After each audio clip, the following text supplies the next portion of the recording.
สวัสดีค่ะพ่อแม่พี่น้องสวัสดีFC ทุกท่านคือเก่านะคะกลับมาพบมาพอกับเจตาทางช่อง YouTube เนาะค่ะคลิปนี้เจตาจะวางแนวทางของรัฐบาลไทยค่ะรัฐบาลไทยใกล้มือแล้วเนาะพี่น้องใกล้มือจะออกแล้วมื้อนี้เป็นวันที่27แล้วเนาะค่ะเหลืออีกบ่กี่มื้อค่ะรัฐบาลไทยวันที่1ตุลาเนาะค่ะ1ตุลาจะมาถึงแล้วประวัติของลุงทรงค่ะที่ผ่านมาของลุงทรงรัฐบาลไทยวันที่16ออก64658เนาะค่ะของลุงทรงเพิ่นก็หลุดไปเนาะแนวทางของลุงทรงหลุดไปบ่เป็นหยังค่ะเลขทุกตัวเอามาวางเพื่อเป็นแนวทางค่ะโปรดใช้วิจารณญาณในการรับชมเนาะเป็นเพียงแนวทางเนาะค่ะพี่น้องรัฐบาลไทยของลุงทรงแนวทางใหม่ของเพิ่นให้มาแล้วค่ะได้มาแล้วมาไปกันต่อวันที่1ตุลาเนาะค่ะกราบขอบคุญขอบคุณลุงทรงหลายๆเด้อค่ะที่เอาแนวทางมาวางทางช่องของเจตาเนาะเพิ่นให้แนวทางมาวางทางช่องกราบขอบพระคุณเป็นอย่างสูงค่ะลุงทรงค่ะวิ่งรูดบนล่างค่ะบนล่าง4กับ6 2ตัวนี่4หางค่ะ16 46 56 86 3ตัว3หางค่ะ586 146 616ค่ะวันที่1ตุลาค่ะเด่น6ค่ะวิ่งเพิ่นวิ่งรูดเด่น6เด้อค่ะของลุงทรงนี่เด่นทอกันหมดบ่ได้วงกลมเด้อค่ะพี่น้องบ่ได้วงกลมพิจารณาเอาชอบกระจัดค่ะเจตาบ่ได้วงกลมให้แต่ว่าขีดเส้นล่างนี่ค่ะเอาเด่นเอาที่ชอบเอาที่มักเนาะค่ะแนวทางของลุงทรงค่ะไปรุ่นกันต่อไปใหม่เนาะรัฐบาลไทยมีเวลาหลายมือหยิบจับลอตเตอรี่กันไว้ค่ะหยิบจับลอตเตอรี่ซ่อมๆมองๆเนาะพี่น้องเนาะพิจารณาเบิ่งรัฐบาลไทยเนาะมีเวลาหลายมือมาลุ้นกันใหม่เนาะค่ะใกล้มือแล้วค่ะใกล้มือแล้วแคปหน้าจอค่ะแคปหน้าจอใครจะไปต่อน้ำลุงส่งแคปหน้าจอไว้แคปหน้าจอหยิบจับลอตเตอรี่กันซ่อมเบิ่งกันหลายมือเนาะรัฐบาลไทยของลุงทรงค่ะเอาไปต่อค่ะไปต่อแคปหน้าจอเราไปต่อเนาะ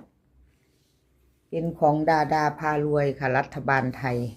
คนสวยในช่องของเพิ่นเข้าไปวิ่งรูดเด้อค่ะวันที่16ดาพารวยงวดที่ผ่านมาเนาะค่ะวันที่16ไปวิ่ง8ค่ะวิ่ง8ล่างถือว่าเดินค่ะยังเดินอยู่เนาะของดาพารวยคนสวยในช่องยังเดินอยู่มาไปใหม่วันที่1ตุลาค่ะไปใหม่มือใหม่1ตุลากับดาพารวยคนสวยในช่องค่ะคนสวยในช่องมาไปต่อไปรุ่นกัน1ตุลาเนาะค่ะเหลืออีกบ่กี่มื้อหรอกค่ะพี่น้องเนาะมื้อนี้ที่27เหลืออีก 3-4 มื้อพอได้รุ่นกันเบิ่งซ่อมลอตเตอรี่กันไว้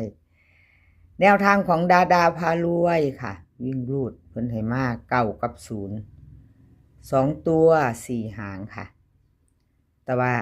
ไปกลับได้เป็น4หางนี่2หางคือเก่าเลยพี่น้อง9009 2332หางเดียวค่ะ3ตัวของดา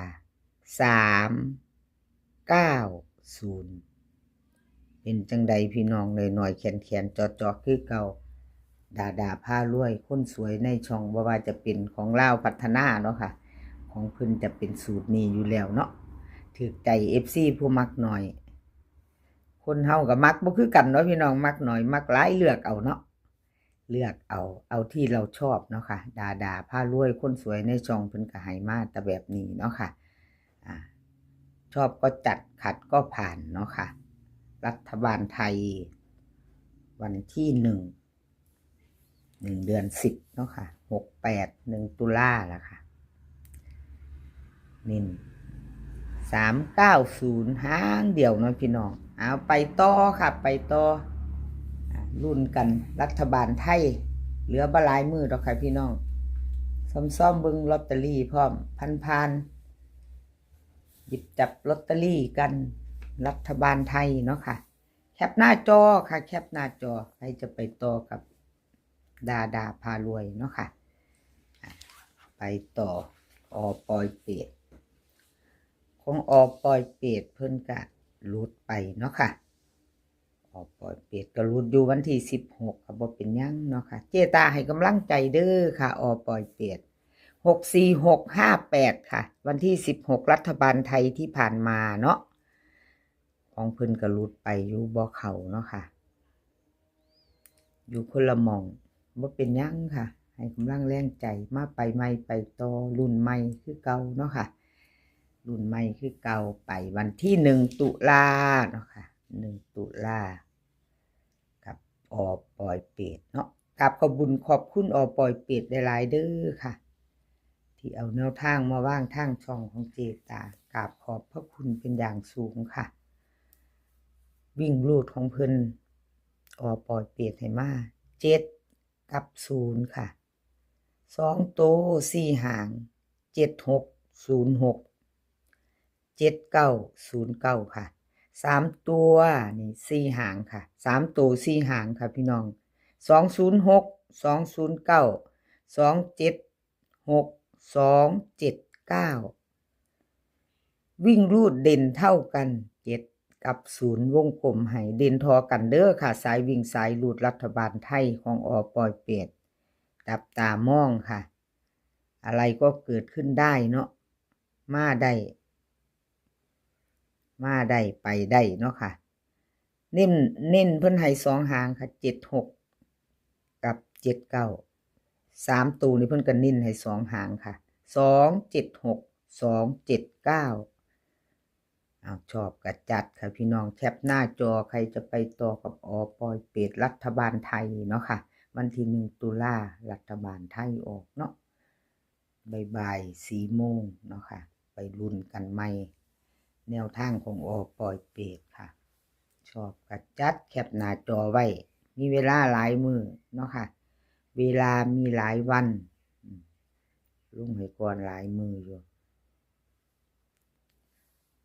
แคปหน้าจอค่ะแคปหน้าจอแล้วไปต่อจะเป็นของใคร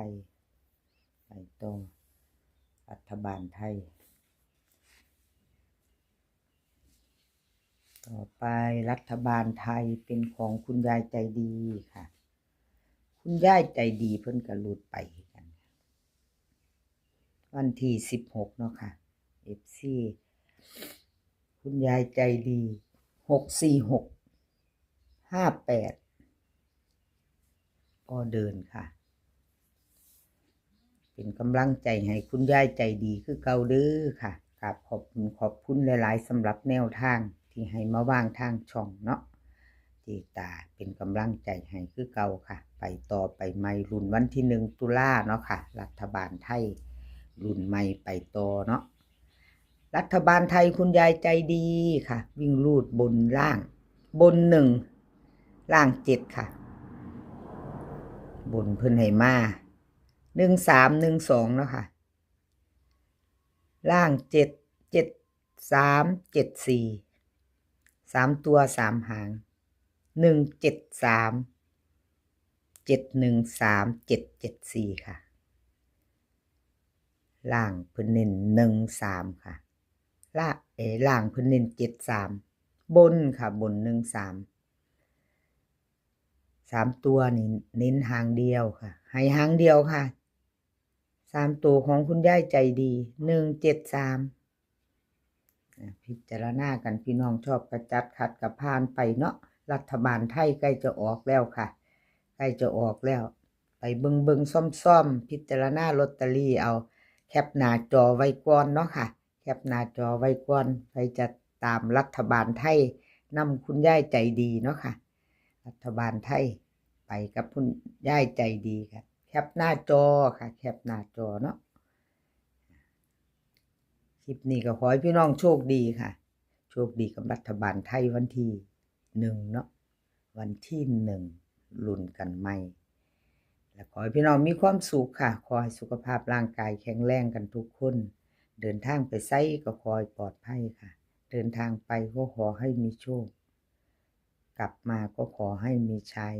คลิปหน้าพ้อกันใหม่ค่ะ คลิปนี้ก็สวัสดีค่ะ